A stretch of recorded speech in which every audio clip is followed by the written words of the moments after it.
É como é de praxe aqui no Mas não Morning era falar Show. de felicidade? Tipo, É verdade, é verdade. Depende do ponto de vista, né? Tudo tem vários lados, né? A vitória de João Dória para eleito prefeito da maior cidade da América do Sul, São Paulo, antecipou a discussão aí sobre quem deve ser o candidato do PSDB nas eleições presidenciais em 2018. Embora Alckmin e o Aécio mesmo já defendem as tais prévias ali, né?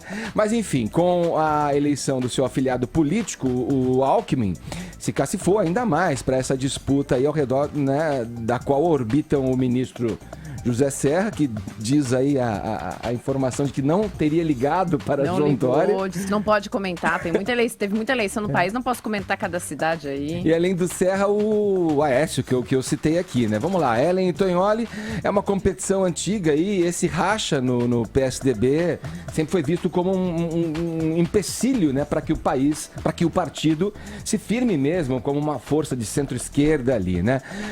Bom, vamos lá. O que vocês acham dessa história aí? Olha, falando de bastidores do PSDB, assim, né? Tem aquele ditado popular, 2 bicudos não se beijam, imagina 3 tucanos, né? O negócio vai ficar feio mesmo. Haja bico. Haja bico aí nessa história.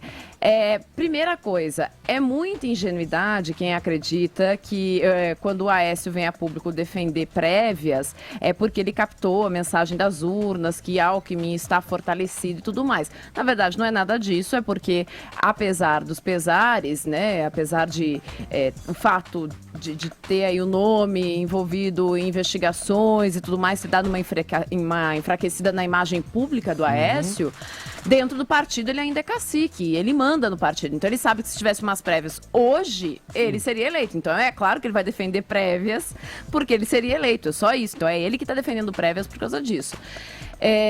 De outro lado, a gente tem que entender um pouquinho que os tucanos nunca viram o Alckmin, nunca aceitaram muito bem o Alckmin. E traduzindo bem isso é porque eles veem o Alckmin como um caipirinha do interior de São Paulo, que fez a carreira como virou governador, prefeitinho, mas com métodos de prefeitinho e tudo mais. Então, esses tucanos de Higienópolis, né, um bairro nobre aqui da capital paulista, não aceitam muito bem Geraldo Alckmin porque o veem como um certo caipirinha, assim.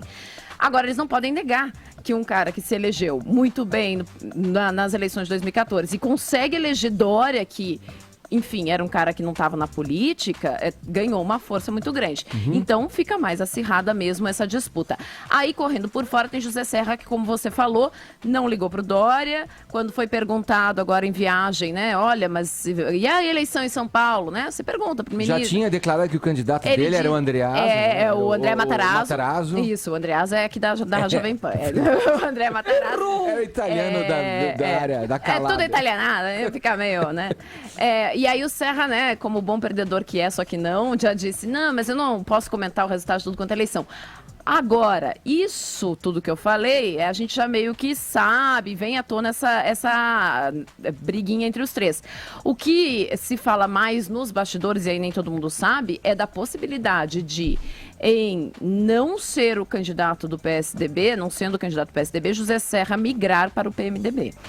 Isso se reforça, sobretudo, com a grande derrota de Eduardo Paes no domingo. Porque o Paes apostava muito nas eleições para cacifar o nome dele para 2018. Como ele foi uma derrota acachapante, isso reforça os diálogos de José Serra com o PMDB e uma possível ida. Agora, todo mundo está com medo de fazer essa migração porque eles têm medo do efeito Marta, né? Sim. Que a Marta fez essa migração e não foi aceita, foi rejeitada. Então, eles têm medo desse efeito Marta. Para usar um termo recorrente nessas eleições aí, né? A candidatura desidratou, né? Tinha que jogar um mectante. Agora, a briga é essa. Agora, olha, é fato que essa divisão, esse racha dentro do PSDB impediu que o partido representasse uma oposição mais forte frente aos governos do PT, né? Desde a época do Lula, tudo foi um racha que sempre atrapalhou, foi um empecilho nessa onda também, Tonhali. Como é que você vê? Porque política é feita em vários âmbitos, né? Você vê, parece que esse aí é o âmbito das picuinhas internas, né? Quem é o candidato? Quem é que vai ser lançado o candidato? Não existe essa percepção de que o Alckmin é caipira. Só existe um príncipe no PSDB, que é o Fernando Henrique Cardoso. O Serra é filho de um vendedor do mercado municipal é da baixa moca e muito mais humilde do que o Alckmin. Talvez, se você for pegar esse termo caiporismo, ou caipirismo, lá sei eu, ele seja mais. Então, não existe isso. O que há é que o Serra, ele gosta de ser o centro das atenções, ele é muito competitivo e ele costuma praticar uma fagocitose perto de quem brilha mais do que ele. Talvez o Serra seja o epicentro de uma guerra assimétrica que os tucanos travam entre eles há muito tempo, o que não acontece com o PT.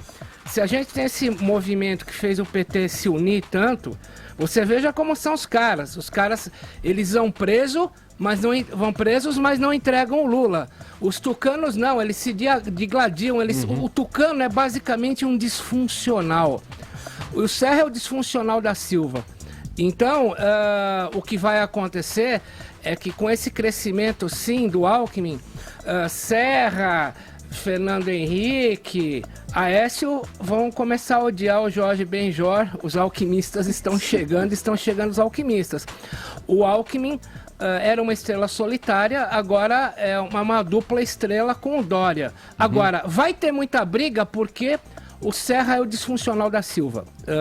Vai fazer de tudo para metralhar, o que infelizmente não acontece no PT. Ali um vai preso em nome do outro, todos por um, e por aí vai. Agora, só para colocar aqui, assim, viu, Tonhora, essa percepção sobre o Alckmin, ela não tem a ver com origem humilde, até porque o Alckmin não tem origem humilde, tem a ver com a maneira como ele se desenrola. Né? Tem a ver com a maneira como ele se coloca. O Alckmin, o tucanato intelectual e o tucanato do príncipe Fernando Henrique, são pessoas que estudaram, falam vários idiomas, que é uma coisa que o Alckmin não tem. Ele tem a postura de prefeitinho.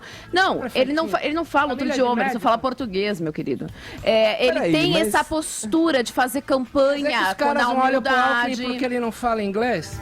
É um dos motivos que eles tiram Serra. É um dos motivos que eles tiram sarro do Alckmin. Ele fala muito bem o castelhano. Não, eu tô falando Fernando Henrique, aliás, odeia falar inglês. Ele fala bem o francês. Eu tô falando com base de quem, nos últimos 10 anos, sempre teve na cobertura política, realmente, né? No dia a dia. Eles têm essa percepção de quem Vocês querem parar com isso, por favor? Caipirinha mesmo, assim. Esses 10 anos eu não fazia a cobertura política, eu tava no ostracismo, né? Eu tava em Marte. Então eles têm essa percepção mesmo, né? De que ele é um cara que Você tava 10 anos atrás, Ellen, no Vamos focar no tema, Ele sem tava... agressões pessoais, eu não vou entrar em questões pessoais, porque eu sou profissional e eu não quero atrelar meu nome e a gente tá esquecida. Você vê essa coisa que você falou, caipirinha. Se o cara faz direito aos olhos do eleitorado, e daí que ele é caipirinha? Mas isso teve que ser engolido pelo partido. Muita gente não engoliu. A gente, quando teve esse racha interno, Matarazzo, Dória, isso ficou bem claro. Alberto Goldman, Fernando Henrique Cardoso, José Serra, todos esses que são parte aí de um principado, de uma elite tucana, né, ligado a uma elite tucana, foram pro outro lado, inclusive não apoiaram Dória, né? Sim. E aí você tem o Alckmin ali sozinho, solitário, usando o seu cacife eleitoral, porque ele é bem aceito em São Paulo.